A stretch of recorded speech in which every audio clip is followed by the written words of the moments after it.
Hello everyone, I am Netrabala. Welcome to my YouTube channel.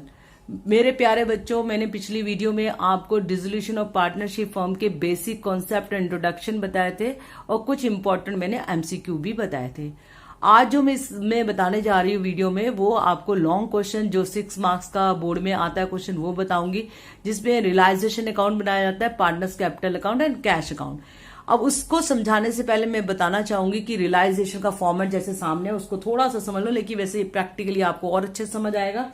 जैसे debit में आपके जो है सारे एसेट्स, क्योंकि आपको पता है बैलेंस शीट का जो बैलेंस होता है वह डेबिट बैलेंस होता है। जो आपकी बुक वैल्यू उस पर बैलेंस शीट में दी है, देखो वो लिखनी, जैसे land and building, plant machinery, furniture, debtors, BR etcetera, ऐसे जो भी एसेट्स हैं वो आइटम कोई भी आपको इसमें नहीं नोट डाउन करने। जो पार्टनर्स कैपिटल में आपने सीखे थे एडमिशन और रिटायरमेंट में, वो नहीं इसमें आएंगे।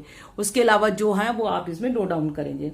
अब चलते हैं बाय वाली साइड में। बाय सन्ड्री लायबिलिटीज, देखो लिखा फॉर्मेट में, ओनली आउटसाइड लायबिलिटीज हमको दिखानी है, जिसके अंदर क्रेडिटर्स हुआ, आपका बैंक ओवरड्राफ्ट हुआ, बिल्स पेबल हुआ या थर्ड पार्टी लोन हुआ, वो सब हम इसमें शो करते हैं।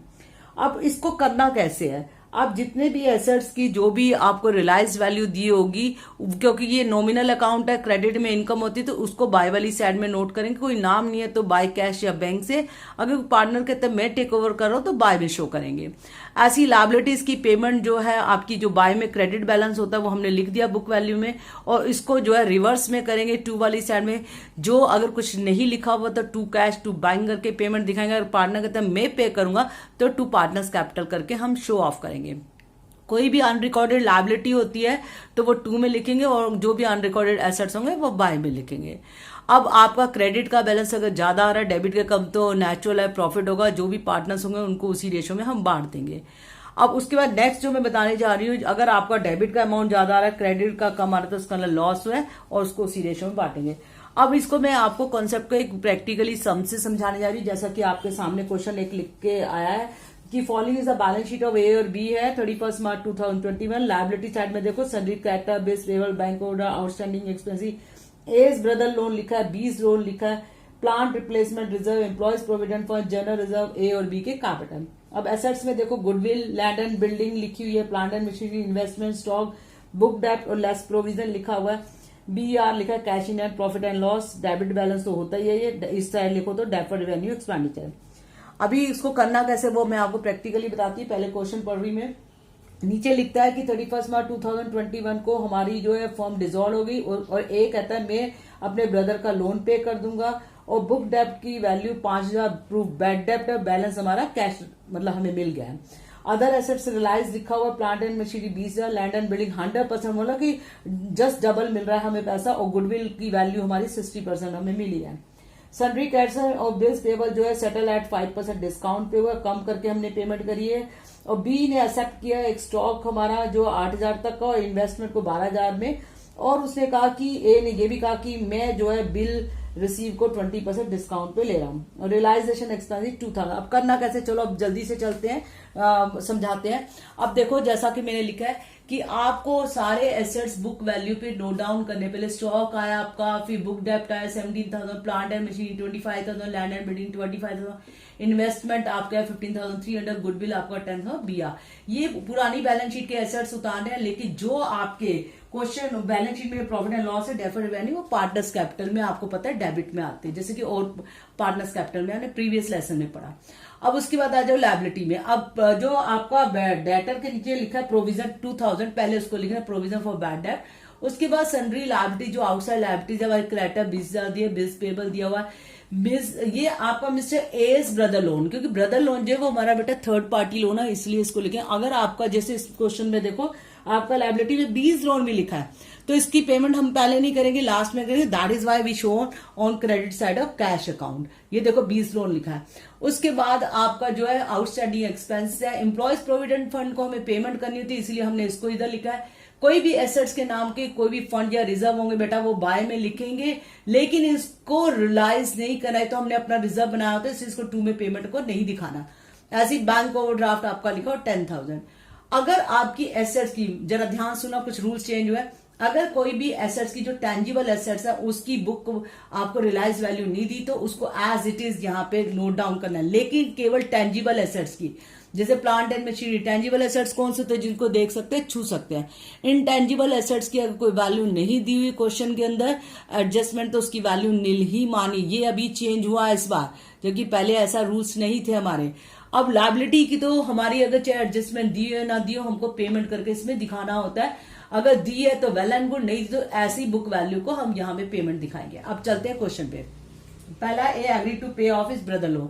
ए ने कहा मैं अपने ब्रदर का लोन पे करूंगा, अमाउंट दिया उसका 20,000। इसकी एंट्री देखो, ए कैपिटल करके ए लोन में 20,000। नेक्स्ट देखो लिखते हैं बुक डेट 5,000। अब मैंने इसमें नीचे आपको एडजस्टमेंट बताइए, बाय कैश करके सारे एसेट्स रियलाइज दिखा दिए। आपके बुक डेट आपके 5,000 17,000 में से गए 12,000 आपकी ये दिखा दिया है। फिर आपकी जो है प्लांट एंड मशीनरी क्वेश्चन में लिखा है 20,000 की, वो हुआ। और वो कहते हैं लैंड एंड बिल्डिंग 100%। ये देखो लैंड एंड बिल्डिंग की वैल्यू क्या थी आपकी 25,000, 100% डबल जस्ट, तो 50,000 हुआ। फिर उसके बाद क्वेश्चन में वो क्या लिख रहा है, गुडविल एट 60%। गुडविल 60% कितनी हुई आपकी 10,000 की हुई, 6,000, तो इसको टोटल करा तो ये 88,000 आ गए। मैंने वर्किंग नोट नंबर 4 इधर बता दिया, ऐसे लिखा हुआ है। अब उसके बाद देखिए आपको क्या लिखता है, sundry creditor bill payable were settle at 5% discount. इनकी सबकी क्रॉस एंट्री होगी, इनकी यहाँ एडजस्टमेंट जाएगी बेटा, याद रखो, और इनकी यहाँ जाएगी। अब देखो आपको क्रेडिटर्स और बिल्स पेबल कितना था नीचे वर्किंग नोट में, देखो मैंने लिखा हुआ है आपकी जो है 20 40,000 थी, उसमें 5% डिस्काउंट है, तो 2,000 लेस कर 38,000 में हमने पेमेंट कर दिया, उसको लिखा है। अगला देखिए क्या लिखता है, be accepted stock at 8,000 and all investment at 12,000। अब वो कह रहे हैं बी ने एक्सेप्ट क्या करा, 8,000 पे आपका investment and stock 12,000, total B ने टेक ओवर कर लिया 20,000 में। एंड लिखते हैं 8 टू को बी आर है 20% डिस्काउंट। अब ए ने जो है वो बी आर को कितने में लिया है 20% डिस्काउंट के। अब मैंने इसका भी वर्किंग नोट बनाया, देखो 20% आपका जो है निकला 2,000 लेस करके 8,000 में वो इसने पेमेंट ले लिया। अब देखो रियलाइजेशन एक्सपेंसेस क्वेश्चन में लिखता है 2,000 हमने यहाँ पे दिखा दिया। और आपके जो है ये बाकी इनकी एडजस्टमेंट नहीं दी हुई, देखो लायबिलिटीज की, इसको हमें खुद पेमेंट करनी बुक वैल्यू में। आउटस्टैंडिंग एक्सपेंसेस की अनएम्प्लॉयज प्रोविडेंट फंड की नहीं दी एंड बैंक ओवरड्राफ्ट, ये मैंने आपको इधर जो है बता दिया है कि इसकी पेमेंट हमको कैसे करनी है। इन तीनों की जिनकी पेमेंट नहीं दिखाई गई है इनको ऐड करके हम इधर लिखेंगे, ये मैंने नीचे वर्किंग नोट बता दिया है 13,200। तो अब इस तरीके से आपने ध्यान रखने की कैसे हमको दिखाना है इन क्वेश्चन को। अब इसका क्रेडिट का अमाउंट ज्यादा है, डेबिट का कम है, तो that is our profit and there is no ratio given in the question, we divide equally 4,900 come to the partners capital account. Partners capital में जैसे पहले बनाते थे बाय बैलेंस ब्रॉडाउन हमने करा, पुरानी बैलेंस शीट से देखे 20,000। फिर आपका जनरल रिजर्व देखो क्वेश्चन में कितना लिखा हुआ बेटा, आपका 2,000 1,000 1,000 आपका है। अब जिधर भी यहाँ पे पार्टनर्स के नाम आ रहे हैं, जैसे 2 वाली एंट्री लेजर पोस्टिंग हो रही है बाय में जाएगी, जैसे आपका 2 एस कैपिटल लिखा है लोन, तो ये कहां चला जाएगा बाय रियलाइजेशन के, क्योंकि अकाउंट से तारे ए में चला गया। अब आपका प्रॉफिट है ए और बी का, तो बाय रियलाइजेशन करके हमारा इधर चला गया। अब रियलाइजेशन की जो भी 2 पार्टनर्स कैपिटल के नाम से एंट्रीज आ रही है बाय वाली, वो 2 में चली आएंगी। इससे पहले आप पुरानी बैलेंस शीट में देखो एसेट्स में प्रॉफिट एंड लॉस अकाउंट लिखा था, इक्वल रेशियो है, डेफर्ड रेवेन्यू एक्सपेंडिचर था, वो भी आपका इक्वल है। अब आपका जो इधर देखो कितने में टेक ओवर करा है, एस कैपिटल बाय में लिखा हुआ, तो ये 2 में चला गया हमारा। और दूसरी और एंट्री आपकी बी की देखो इधर लिखी हुई है, तो 2 रियलाइजेशन करके ये हो गया। क्योंकि हम अपना अकाउंट बंद करें, इसकी जो भी बैलेंसिंग फिगर होगी वो फाइनल पेमेंट होगी, इसकी आई 34,900, उसकी 2,900। ये हमारा पार्टनर्स कैपिटल बना। देन आपको कैश अकाउंट बनाना या बैंक अकाउंट जो भी दिया हुआ है। अब इसके अंदर हमने जो है कैश अकाउंट बना दिया। कैश का देखो बैलेंस कितना दिया हुआ है, कैश इन हैंड हमारा दिया हुआ है 13,000। और उसके बाद जो भी इधर जहां भी कैश की एंट्रीज आ रही है, लेजर पोस्टिंग है 2 कैश की बाय रियलाइजेशन करके 38,000, यहाँ 2 कैश 13,200 वो हमने लिख दिया। अब इसे 2 में कोई भी एंट्री नहीं है। अब उसके बाद जो बाय में रियलाइजेशन में बाय कैश कितना है 88,000 है, तो आपका बाय वाली एंट्री लेजर पोस्टिंग 2 रियलाइजेशन करके एसेट्स रियलाइज। अब पार्टनर्स कैपिटल में देखो कैश का नाम कहाँ आ रहा है, 2 कैश आ रहा है आपका बेटा, तो ए के अकाउंट में 34,900, बी में 2,900 हमने लेजर पोस्टिंग करी। और ये मैं पहले ही बता चुकी बीज लोन। अब दोनों का कैश अकाउंट इक्वल आना चाहिए, अगर आपका इक्वल नहीं आ रहा तो इसका आप क्वेश्चन को गलत कर रहे हो। तो ये वेरी वेरी इंपॉर्टेंट बात है जो आपको क्वेश्चन में आनी चाहिए।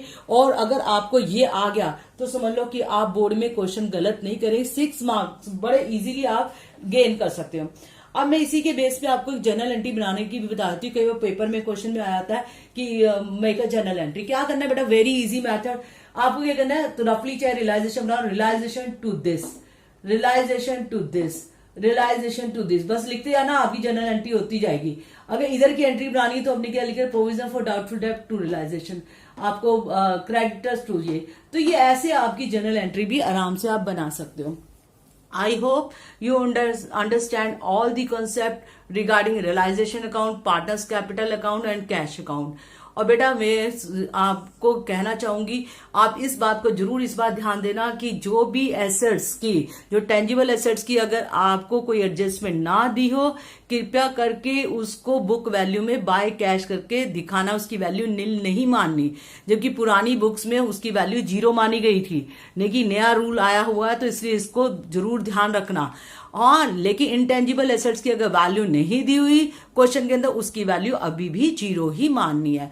लायबिलिटी की हर हाथ में आपको पेमेंट दिखानी है, चाहे उसकी एडजस्टमेंट दी हो या ना दी हो।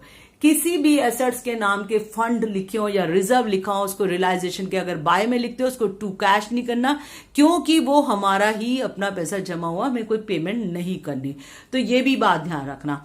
और एक और इम्पोर्टेंट बात, जो आपकी बैलेंस शीट में आपके लायबिलिटी साइड में पार्टनर्स कैपिटल होता है, आपका जनरल रिजर्व होता है, प्रॉफिट एंड लॉस अकाउंट, वो सारे लायबिलिटी वाले आइटम बाय में जाते हैं। जो भी रेशो दी उसमें बांटना है। जो भी एसेट साइड में आपके लिखे होते हैं, प्रॉफिट एंड लॉस अकाउंट लिखा हो या आपका डेफर्ड रेवेन्यू एक्सपेंडिचर जैसा इस क्वेश्चन, तो उसको इधर लिखना है।